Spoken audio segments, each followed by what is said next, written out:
EHAS Club presents Stories to Create podcast, where the tales of our guest stories take you back to the early years where the story first got created. Now, to help create this story, here's your host, Mr. Cornell Bunting. Yes, welcome everyone. Right now, I want you guys to know that I'm really appreciative of everything that you guys been doing for Stories to Create podcast so far. All the followers, sharing, all the different things that has been happening. Everyone out there in London, I really appreciate you guys. And so I want to jump right into this episode of Stories to Create. So this week, and the way we tell our stories where we have our guests tell the tales. As you guys have here, we go back. And so this week, our guest is someone very passionate about education, love giving back. She's an author, entrepreneur, winner of education, young professionals, founding member, client of the year, 40/40 recipient, Who to Know in America recipient, Black Girl Rock of Southwest Florida. Ladies and gentlemen, please help me welcome the founder of Zeal Technical Institute, Miss Sylvia Dorisme. Hello. This is good. How you doing today? I'm doing great. I like the part young professional. I certainly don't feel that young anymore. Listen, guys, she is very young and she looked very young. So I'm sure you get that. Like when you go out, you get that, like you got that look where they can't necessarily tell how old you are, right? Used to. It's funny you say that. It's so. I was thinking to myself just about a few months ago. I don't get called young professionals anymore. This is when you know things are going wrong. My goodness. But yeah, for a while when I started my career, remember I started the school at 25 years old. Yeah. So for a very long time, people looked at me like they were like, "You found a school? Like what? Yeah. You're 26, you're 27." But now close to 40, they're like, "Young professional, that is not you anymore." That's not.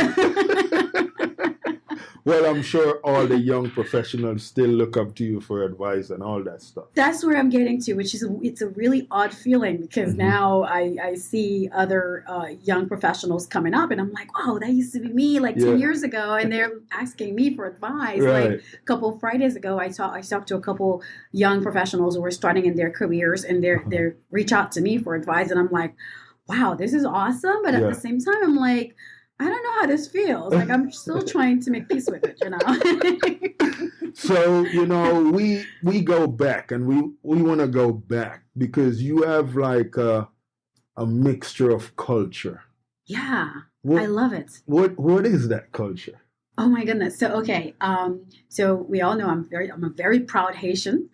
Well, now I'm like Haitian American because I've been here forever.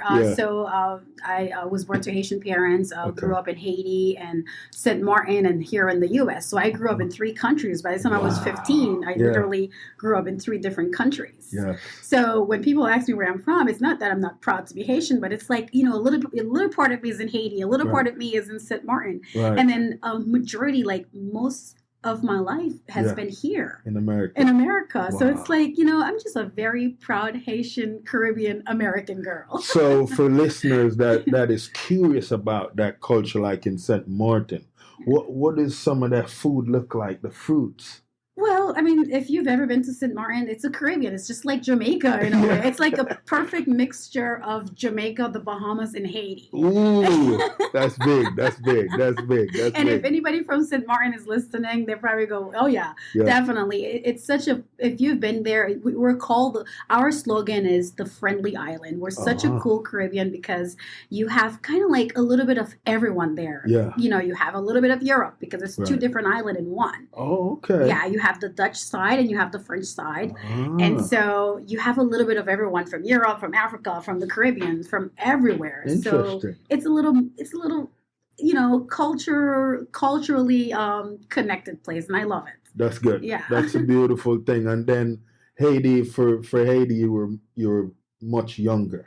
I was much younger, but it's still home to me. And my grandmother actually is still there in Haiti. That's the only close family member I really have there. And Haiti's always going to be home. That's the motherland for me. You know, it's kind of like we all come from Africa, and Africa's the motherland for us. So Haiti's always home. Unfortunately, with all the political turmoils right now, I can't really travel there. But I try my best to go as often as I can to visit, to stay connected to my culture. And of course, I always give back to my Haitian community. If you follow me, I'm always giving back and supporting my community. So I just, you know, I like to consider myself one of those people I call a global citizen. Like I'm so passionate about culture and diversity and education and the youth, so that my passion is like a collaboration of different things. So I just love people, and I just love to give back, and I love to help. And I think part of that is because of my cultural background and my exposure to different parts of the world. Beautiful. You know? What was school like? Yeah, school. Yes. Oh gosh. I said it like as if I didn't go to school. You was a rebel. No, it's so funny. I'm a rebel now, but I was never. You was never a rebel in school? I don't think I was. I was so. If you know, I'm an author. You're a huge part of me writing my book, so you know my story more than anything. As a kid growing up, education was so important to me because of the value our parents placed on it. Right. You know, so I was competitive. Okay. In school, I was competitive. I'm like, I'm gonna be first because I know if I'm first, I get all the attention. That's one. Okay. And two, I know how proud it made my parents. So you were a solid A student. In the beginning of my education, yes, I was very competitive. Like if I'm not number one, I'm crying. That's serious, right? Yeah, I still remember in primary school there was a time where I was number 2, and I was like miserable for weeks because it was like, why? I couldn't understand why, but it was like you didn't work hard enough. That's why. Did you become friends with the person that was number 1? No, I don't like them. I mean, they're number 1. I'm not. But that was the kid in me. Yeah. I've learned later on in life you don't always have to win, and that's not the only way to win. Right. You know, it's not to be just number 1. But yeah, in the beginning of my education, I was very passionate about it because of how serious it was to my parents. Like, I don't know if I told you the story, but my grandmother didn't go to school. Oh, she never had an education. Her mother died when she was 6 months old. What? And her sisters and her brothers, her siblings raised her. So she never really got to go to school. And so when she gave birth to my mom, and my mom's the only child, she invested everything in my mom to make sure my mom becomes successful academically. Yeah. And sadly, at 15, my mom got pregnant. And so when my mom became pregnant and had all these kids, and when I say all these kids, she had 6 of them, child. Your dad just kept knocking out. They loved each other, I guess, for at least 27 years. And so when my mom gave birth to my siblings and me and my siblings, my grandmother became very invested in our education. So like we had to go to the best school, and it was important. Like she didn't know how to read, but she will hire tutors. Okay. We didn't get time off. Like, you know how kids have summers. We didn't have summers off. Wow. During the summer, we still had a tutor. What? Yeah, it was intense. Wow. Yeah. So education has, I guess that's why naturally, even though that was not my desire to be in education, it naturally happened for me. Yeah. Because if you read my story, I wanted to become an attorney. Right. And then when I got accepted in school for my graduate degree, I switched career and I got an education. Yeah. Okay. So it just naturally happened for me because it was embedded in my brain and in who I am in my entire life. And that's another reason, I guess, when I moved here, although by myself as a teenager, when I found out that I didn't have any college graduate in my family, I became obsessed with the idea of becoming the first college graduate in the family. And I did. But I guess that's why it's so important for us to invest in our kids Yes. and create a strong foundation. Yes. Because although there were chaos in my life, because of that strong foundation and that investment my grandmother and my family made early on, although I was far, far away from them, it stuck with me. Right. You know, so then I became obsessed with the idea of becoming a college grad and becoming very, educated and successful and all of that. So yeah. So, the Caribbean has a thing where, I know for me, when you get successful, you have all your family member expecting you to take care of them, send them money. You ever had those? Lord, are you trying to send me to jail? You have everybody from the Caribbean listening to this, I'm sure, from Jamaica, Haiti, the Bahamas, Barbados, and they're going to be like, girl, don't answer that. Or even Africa. Listen, when I've come to learn that that mindset is not just with my culture in Haiti or the Caribbean. It's a culture within our Black race, and it's not something that they're doing on purpose, where if one person becomes successful, they kind of expect you to give back and help the ones that aren't so successful. I've come to accept that it's not their fault, and it is up to me to decide how I give back. I like that. You understand? Yeah. But I don't owe them anything. Yeah. I do, but I don't. Right. That's good, and that's a good attitude to have. I do, but I don't. And what I mean by that is, yes, they invested in me, but I've worked my behind off to be where I'm at in life. Right. So I am going to take care of myself and my son. And yes, I'm going to give back, but you're not going to tell me how to give back, who to give back to, and when to give back. I like that. It has to be convenient for me. Yes. I've seen that's actually one of the situations that affected my parents' marriage. This situation has broken the Black family over money. And I refuse to allow that to happen to me. I'd rather walk away and you never hear from me again, you know. But I've seen it affected my family. My mom and my dad, they were always fighting over this situation because my dad came from a really, really big family. And he was the first one to leave Haiti and became somewhat successful. As soon as you leave the Caribbean, they think you're successful. That's the mindset, And it's like, please come to America and spend a week and see how we live. It's not that glamorous, we have to work really hard. So like I've seen it affected my mom and my dad, where my dad's family expected him to do everything for the entire family. Yet he's a young father with a wife and children after children after children, and struggling to make it, and they could never make it. If my mom and my dad really focused on what they were doing, we would have been very successful by now. But because of that mindset where I'm the one that's successful now that I'm in a different country and I'm doing better, I must take care of everyone. They were fighting constantly. They were fighting constantly because instead of paying the light bill, now my dad is sending the money to his brother to do something for the family. Or he's doing. So then I learned from that experience. And so I'm invested in my immediate family first. Okay, first. My mom, my dad, my siblings, my nephews and my nieces, they're my family. So I invest in them first. Now, if I do have, and I'm a very generous person, if I do have extra, or, I have opportunities, I am going to help my extended family. But my immediate family, they're my family first. That's who I will help when it's convenient for me or if I'm capable. But I'm not going to put myself in debt. I definitely agree with you on that. Now, for listeners that are listening to you, I know at some point they're going to punch Sylvia Dorisme in on the search somewhere, and they will see pop up Thriving on Purpose. Thriving on Purpose. I should tell you. Can you tell me about that book?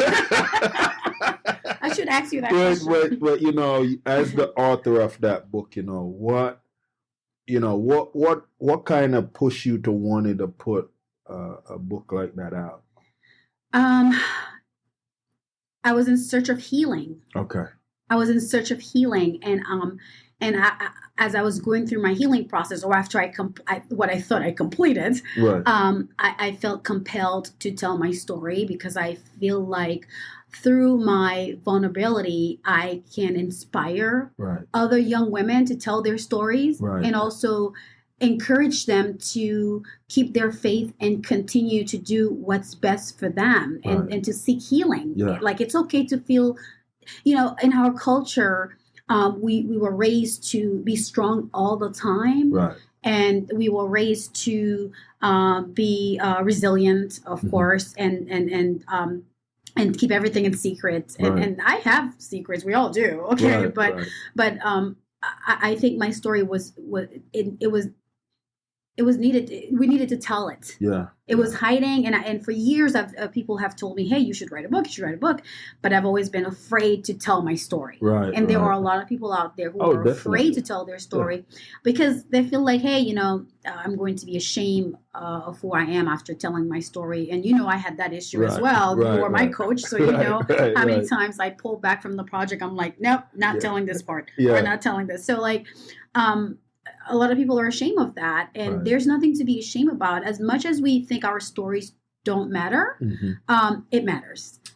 And even if it inspires one person, you did something right. I like what you just said. I think you should say that again for the listeners. If I remember what I said.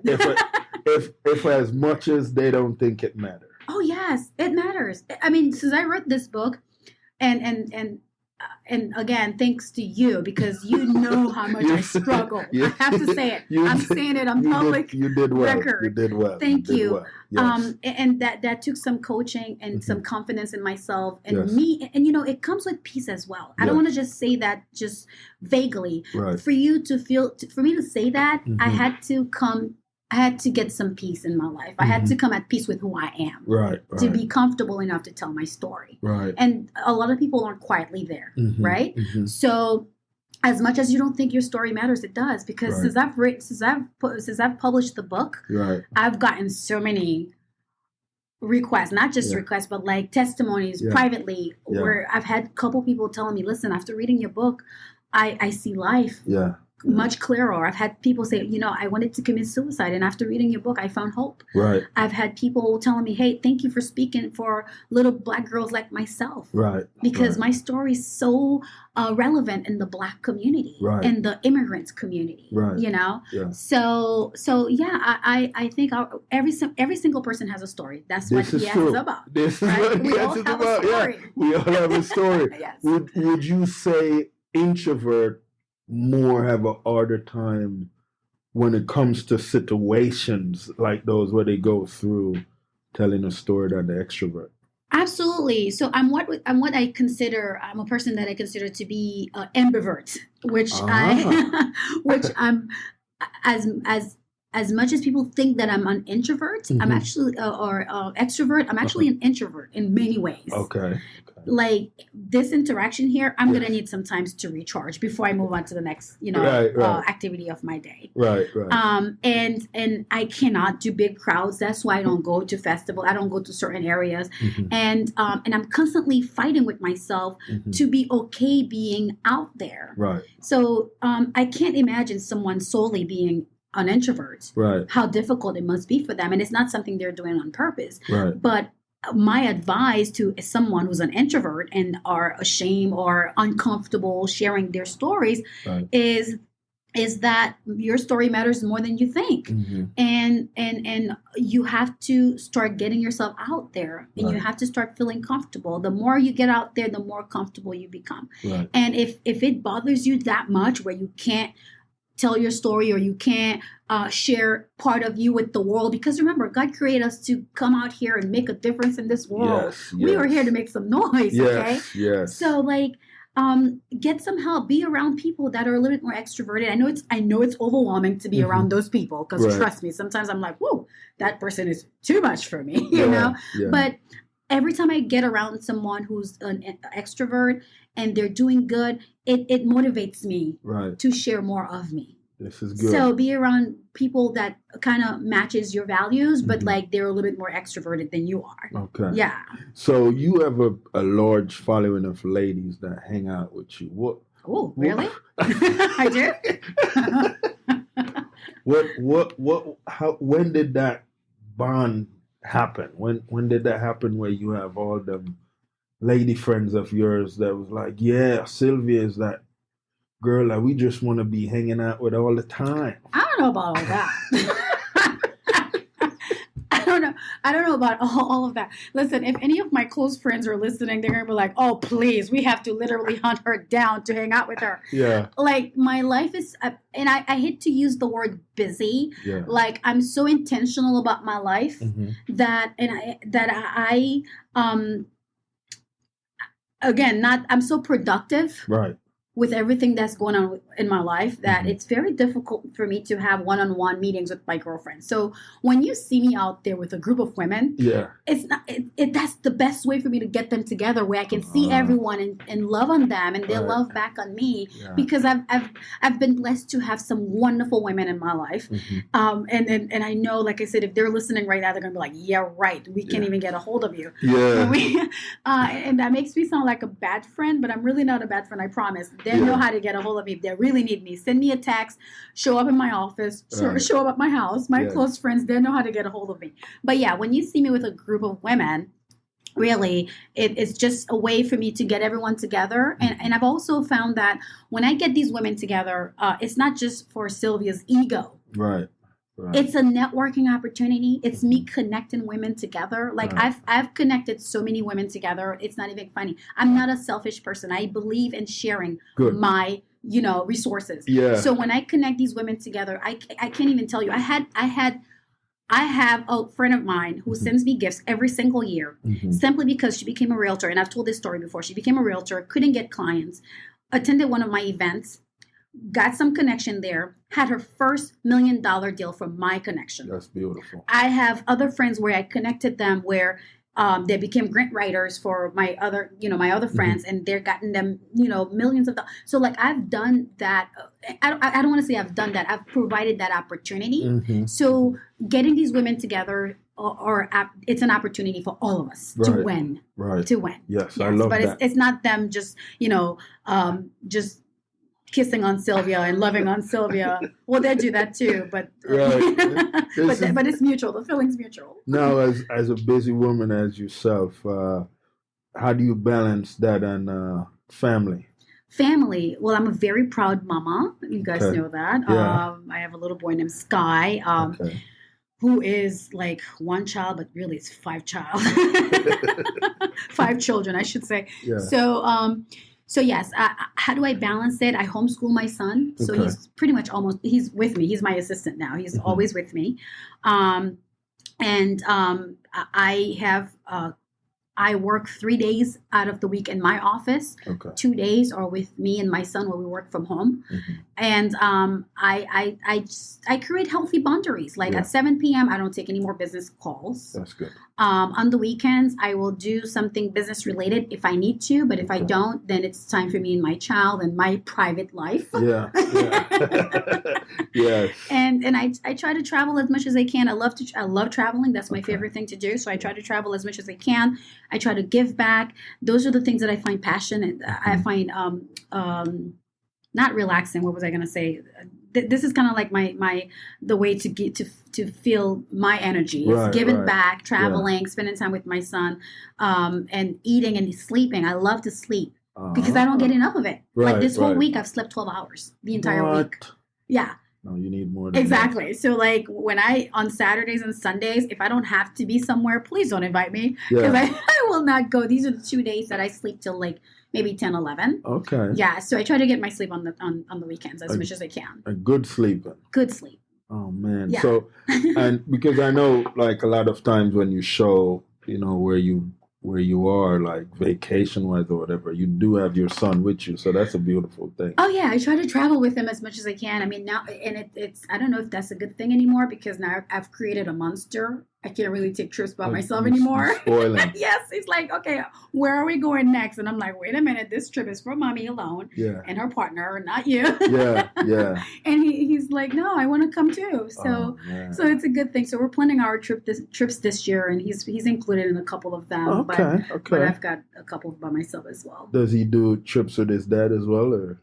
Yes. They were just on a trip in December. I don't know where they went. I think, actually, I do. I think they went to Orlando and they went to Miami to see a basketball game. Like, they do the boys stuff. Yeah. I do the women's stuff. It works. It works.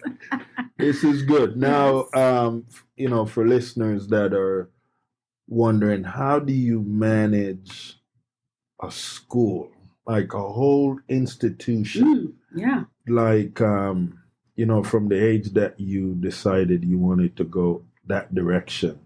Yeah. What was the challenges as a Black woman as well? Yeah. So thanks for that question. So I started the school at 25. If you go back on my story, I talk about a part where my entire life I've lived on survival, antics. Mm-hmm. And so when I started the school at 25, it was a cry out for help where I couldn't find employment. So I'm like, hey, well, I'm starting my own school. I'm starting my own business. Right. And it was challenging financially because I was working at night while starting the school during the day and managing the school during the day. And thank God we have evolved over the years, 13 years now, and we grew from a 6 square feet little storefront to a 2-story building, and now we're in the process of buying our own building. Right. I don't know how to answer that question. First, I have to say glory to God, because I look back and I'm like, how was I able to do that? Right. It's still unbelievable to me sometimes, having the little money that I had, the little assistance that I had, and guidance, and still managed to write programs to present in front of the Florida Department of Education, which is one of the most challenging boards. Right. It's like going on trial. Yeah. Yeah. And so I have to give thanks to God, and of course later on I was blessed to have some sort of guidance and assistance along the way. But I have to say, being hungry. When you come from the Caribbean, or when you migrate here to this country. Yes. Our mindset than someone who was born here versus someone who was born here is different. Right. I was hungry. Yeah. I was desperate. I was, it was like, okay, if you don't do this, then what else? Right. Yeah. So it was an opportunity that I saw and I just went for it. And I didn't let anything stop me. I mean, there were many, many obstacles. I mean, throughout the last 14 years, I've gotten married, I've gotten divorced, I went through so many different challenges, and I just kept going because I saw, the difference it was making. I think that's what gave me the motivation is because the first year I'm like, we made $13,000. We're not going to survive. Yeah. And then the second year it went up to $150,000. I'm like, whoa, there's something there. Yeah. And then I started seeing the difference it was making in people's lives. So once I saw that, it just fueled me. Yeah. And it wasn't just anybody that I was making difference, and we were making the difference in minorities' lives, women, women like me. Yeah. I saw them and I saw me, and I'm like, I cannot betray them. I cannot let them down. Right. I have to keep going. Yeah. So our students population motivated me. And then eventually when I realized what God was doing, because like I said, this whole thing has been by God's grace, I realized, oh my gosh, this has been instilled in me from a very long time ago. I just didn't realize. I'm the first college graduate in my family. And how wonderful is this? The granddaughter of a woman who doesn't know how to read, right? And the daughter of a teen mom who dropped out of school. Right. Like, now I own a school. Like, how incredible is that? So once I realized the value and the importance of it, that's when I started investing more of my time, me and my knowledge, and for it to be what it is now, it's incredible. And I'm very thankful for everyone's support. The community has been very supportive. Yeah. And again, we're celebrating 14 years this year. Wow. 14 years. That's amazing. You say, wow, but I'm looking at the 40 coming closer, and I'm like, whoa, I was not planning for that one. I've taken care of the school and everything else, and now I'm realizing, oh my goodness, I'm getting older. Yeah. That's good, man. Yeah. So the relationship with your siblings, what is that like now? It's improving. I think with families, I've learned that my families, they don't necessarily have to be by blood. Right. So I've created my own family. What I think a family should be. I've created that for myself. My siblings, they will always be my family, and I love them to death. They know that. When I wrote my book, I messaged them and I said, hey, I'm writing a book. I'm telling my stories the way I know it best. Right. If I offend you, I apologize. Yeah. So I did that before I published the book. Right. So far, I haven't gotten any complaints. So I'm thankful for that. Yeah. But since my book, I think my relationship has improved with them. Okay. With my family overall, because now I guess they see things from my perspective. Right. And they finally understand me, because I grew up away from my family. Right. So I was a kid when they knew me. And now I'm an adult, and they're still trying to treat me like that kid they knew. It didn't work. Right, right. So now they're starting to respect me as the adult that I am, who made something out of herself. Not that I'm bragging about it, because my siblings, they've done their own thing as well. Right. But now I think we're getting older. We're respecting each other's boundaries. We have a family group where we send each other's messages now. Okay. And it's funny, when we first started it was chaos. I mean, every other day somebody was getting offended and leaving the group. Oh, wow. Like, I'm offended, I'm leaving. Yeah. And it just, over time, we just give it time.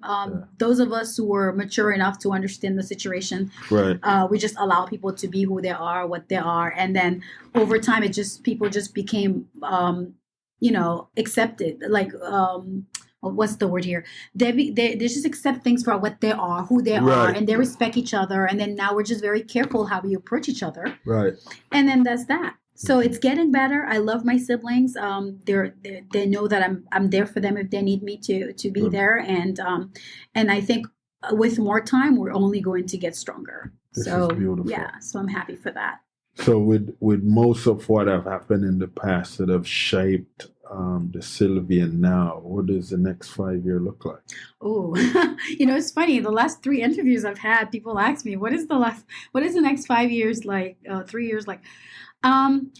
So I used to put time frames on all my goals. Like, I'm very ambitious. I mean, everybody knows that.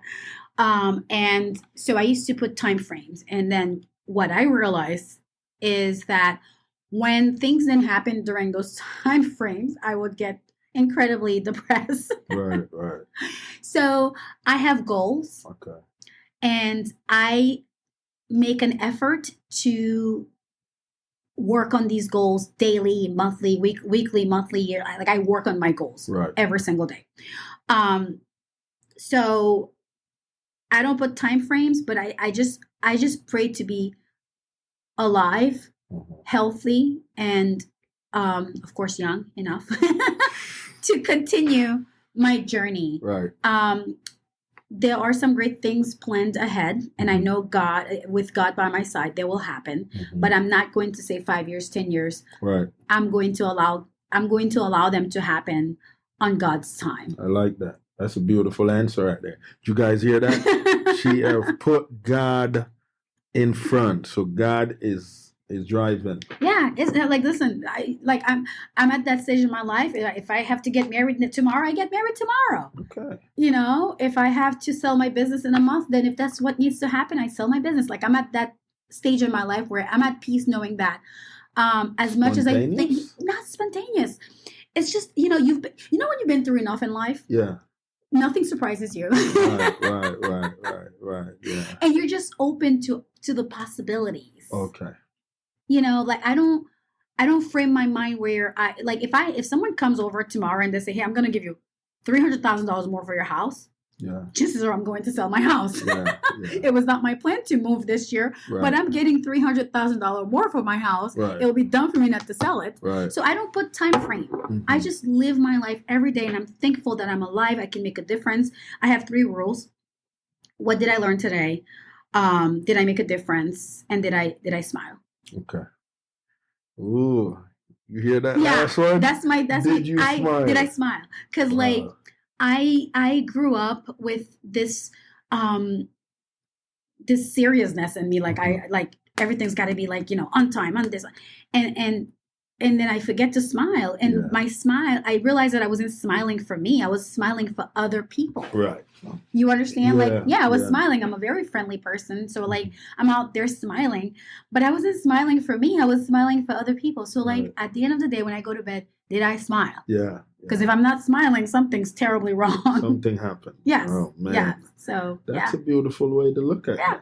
Yeah. So when you, because I know you do your workout and stuff like that. When you want to motivate, like get into that rhythm, what's that one song that you go after? Ooh, okay. So, all right. So I'm a little shady here. When it comes to music, people would never imagine this. I'm a little rap hood rat. Right. Yeah. Okay. I like rap music, so I love Meek Mill. Ooh, okay. I love Rick Ross. Okay. People would never imagine this, but I do. Yeah. So rap music gets me. I don't know. Sometimes I don't even understand what they're saying. Hey. I can't keep up with the words. I'm in the same boat with you. However, there's something about rap music that I find to be pretty interesting. Like, listen, you could be at the worst stage of your life if a really good rap music starts and you start listening to the beat. You don't even have to understand the words.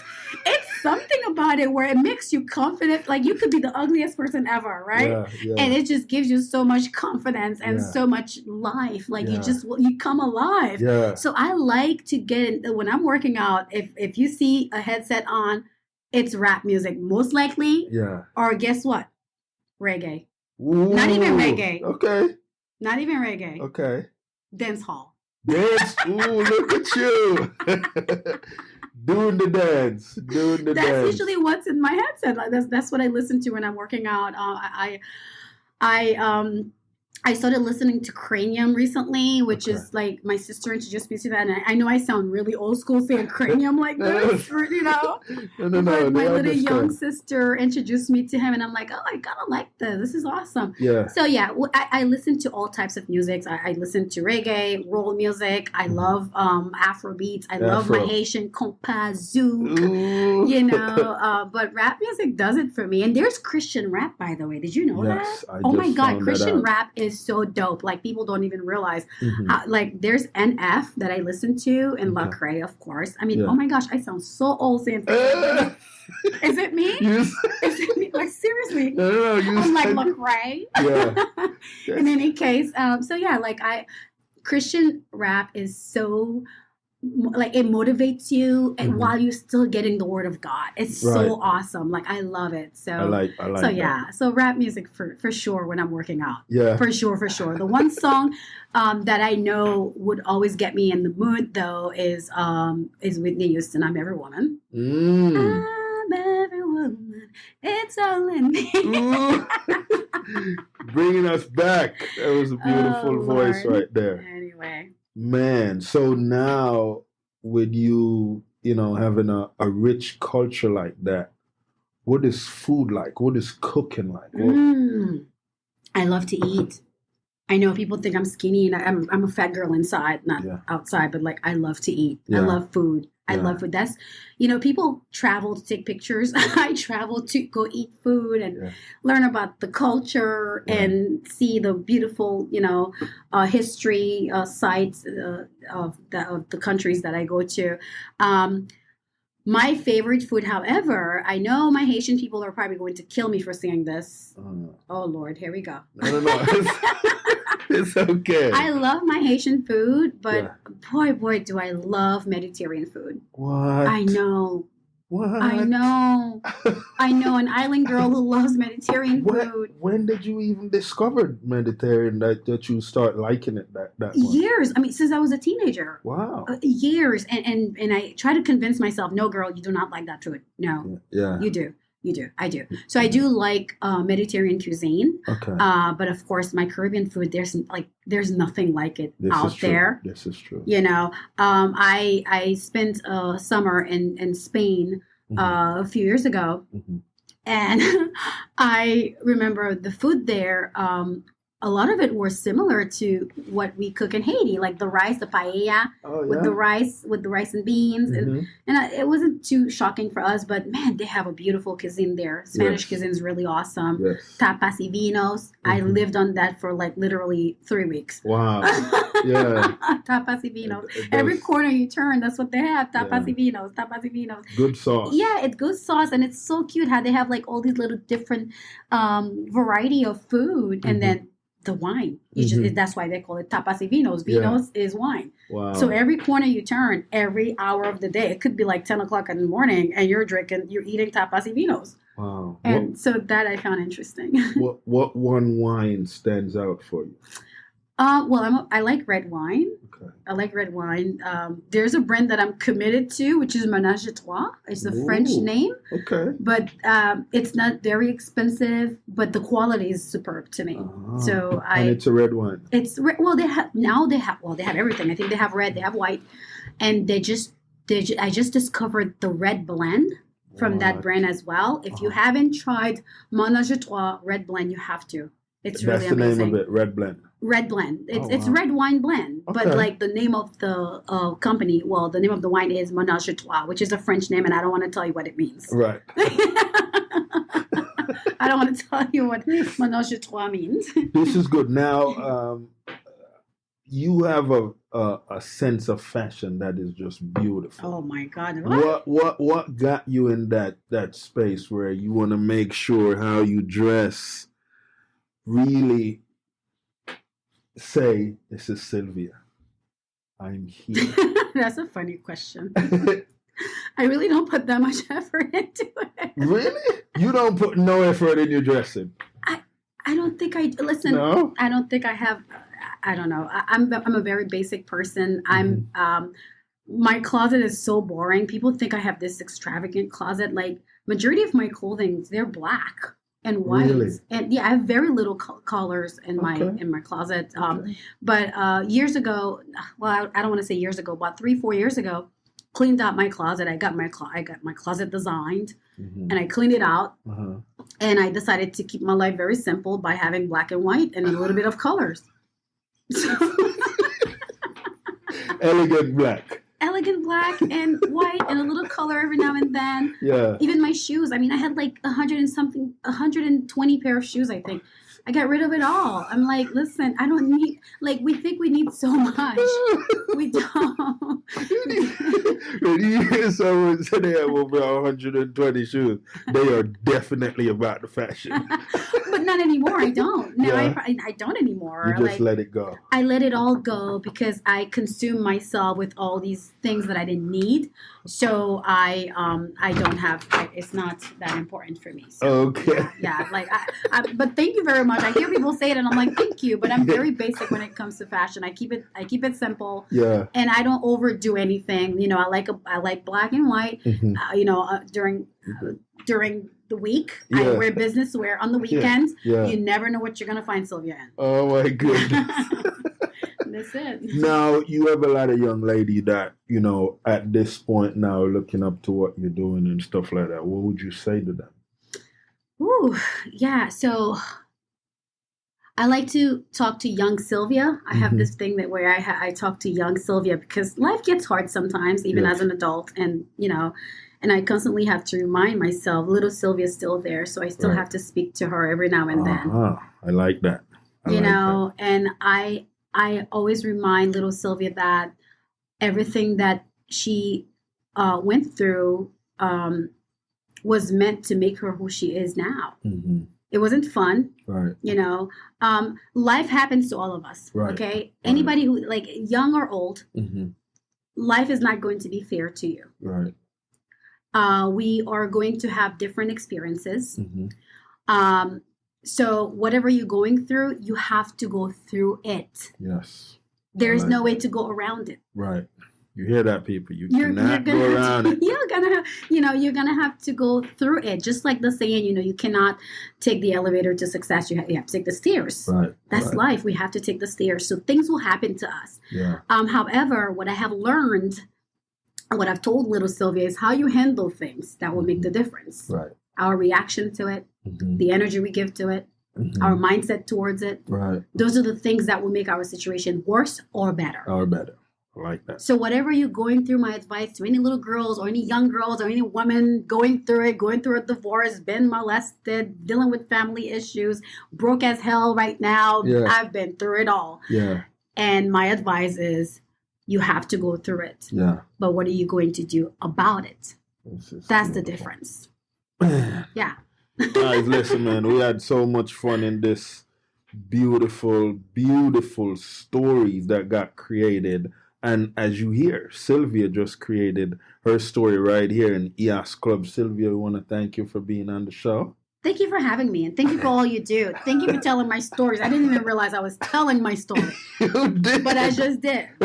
So I'm grateful for it. Thank you so much for having me, and thank you for all you do again for our community, our youth. Yes. We appreciate you. Thank I you. appreciate you. Thank you. Thank you. Well, guys, there you have it. Until the next episode of Stories to Create podcast, right here as EAS Club. I'm your guy, Cornell Bunting.